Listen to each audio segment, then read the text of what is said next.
Baker Mayfield and Kliff Kingsbury's feud low-key occurred by happenstance.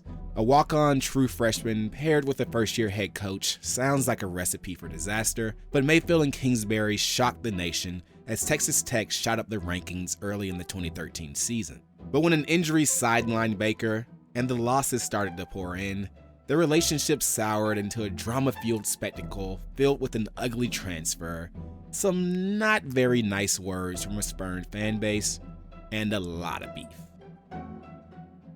If you want to beef up your content game, subscribe to our Patreon.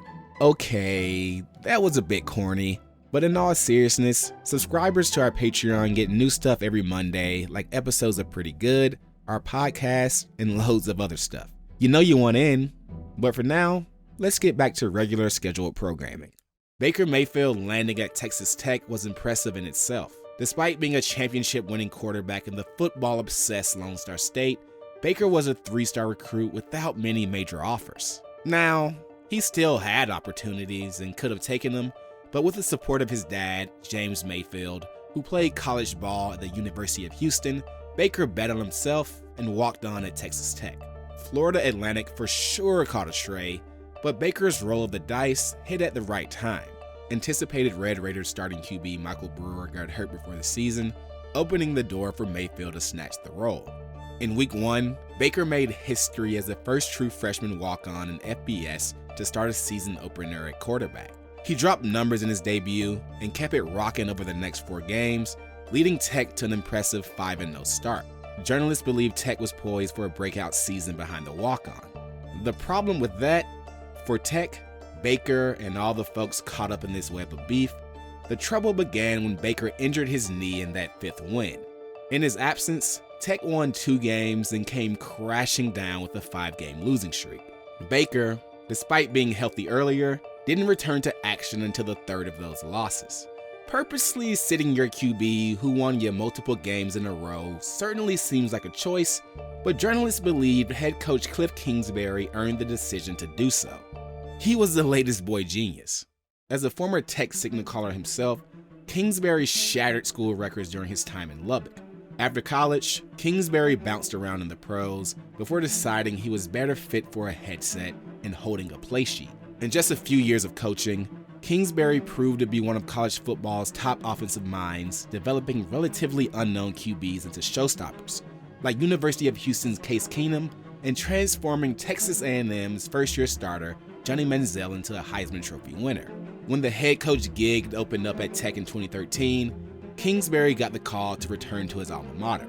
Just 33 years old at the time of his signing, some media members believe Kingsbury lacked the experience to lead a program, but former coaches he worked under praised his knowledge of the game. In his first year at the helm, he was immediately thrust into action with the decision to start a walk-on true freshman. As Baker lit up opposing defenses, journalists further praised Kliff's penchant for helping young quarterbacks thrive. Media members couldn't help but gush over the energy that Kliff brought to revitalize Tech.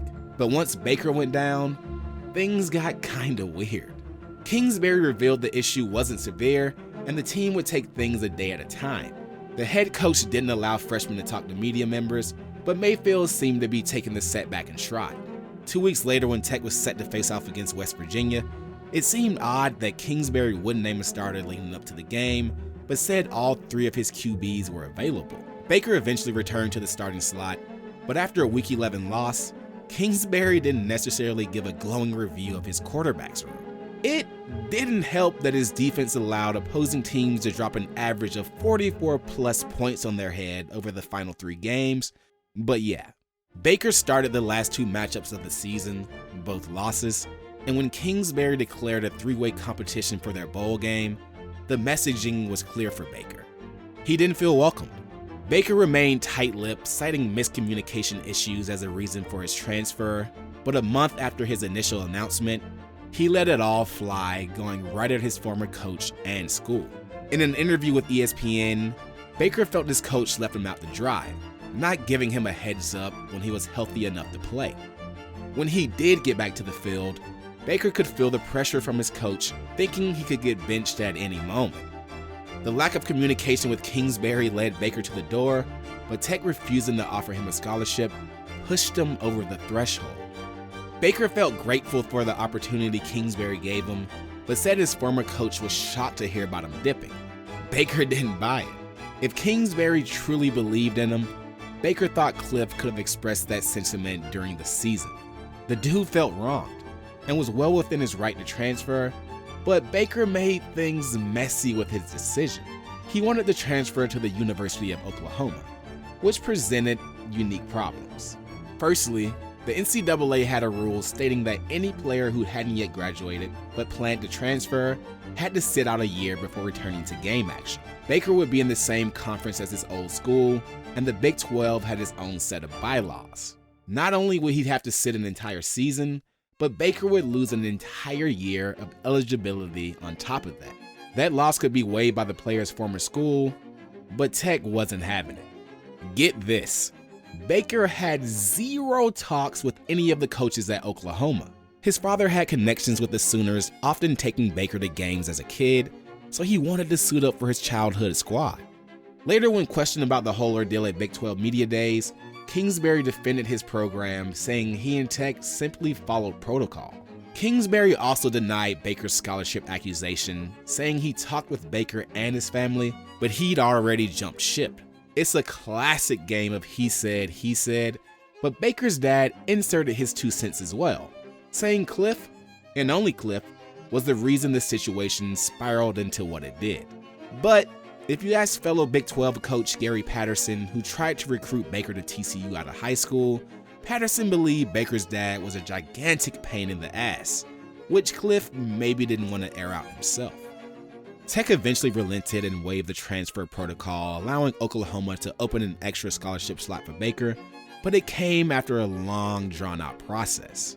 Still, per NCAA rules, Baker wasn't allowed to hit the field for the 2014 season, minimizing any chances of beef between the lines.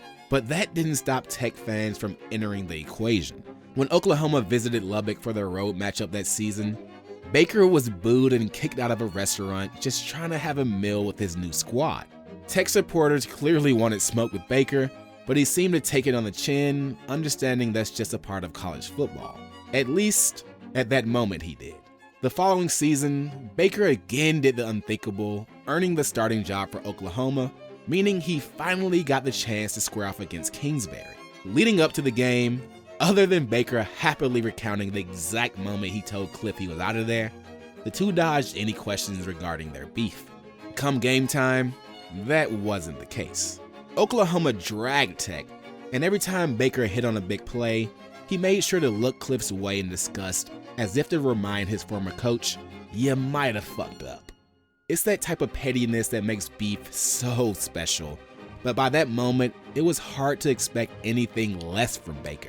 He again defied the odds against him and played with a Texas-sized chip on his shoulder, thriving off hate, using any slight toward him as motivation.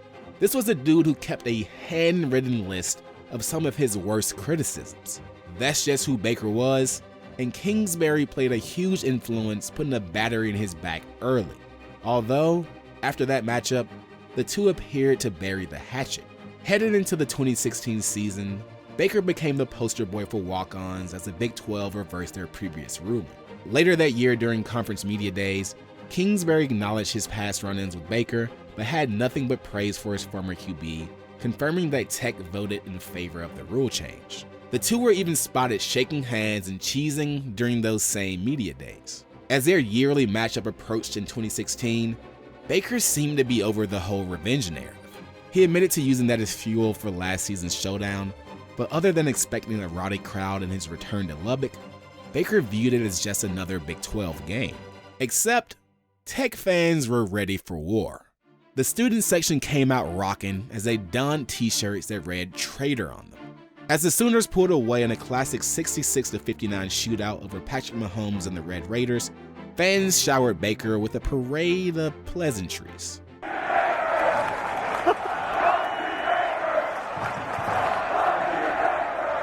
After the game, Mans had to have a security escort off the field because folks were launching full water bottles at him. Sure, Baker fed off their energy and taunted the crowd during the game, but putting players at harm is super OD. Kingsbury felt the same and took it to the fan base. The coach was all in favor of an amped atmosphere, but thought the university was represented poorly with all the antics. Baker and Kliff are now new paths in their careers in the pros. Kliff reflected on how he could have handled things differently, but felt confident in the relationship he and Baker had formed since. Baker agreed, saying time and conversations between the two healed all, which appeared to be a new wrinkle for a dude famously known for holding grudges. But it's honestly not so surprising, seeing how this beef fell in place from the jump. Kliff gave Baker his first opportunity in college, and maybe none of this happens if Baker never got hurt. Once Baker transferred, maybe there was a little credibility to his pops meddling around like Patterson said. Things ultimately worked out for both dudes. Baker got what he wanted at Oklahoma, and Kliff reloaded perfectly fine at QB. They had no need to be at each other's throats any longer. But when this feud got set in motion, it had already taken a life of its own among fans. Kingsbury may have put down his sword, but the people of Lubbock were ready to pick up the fight in his place. And Baker, being Baker, was ready to answer the call. Once you squeeze beef out the tube, there ain't no putting it back.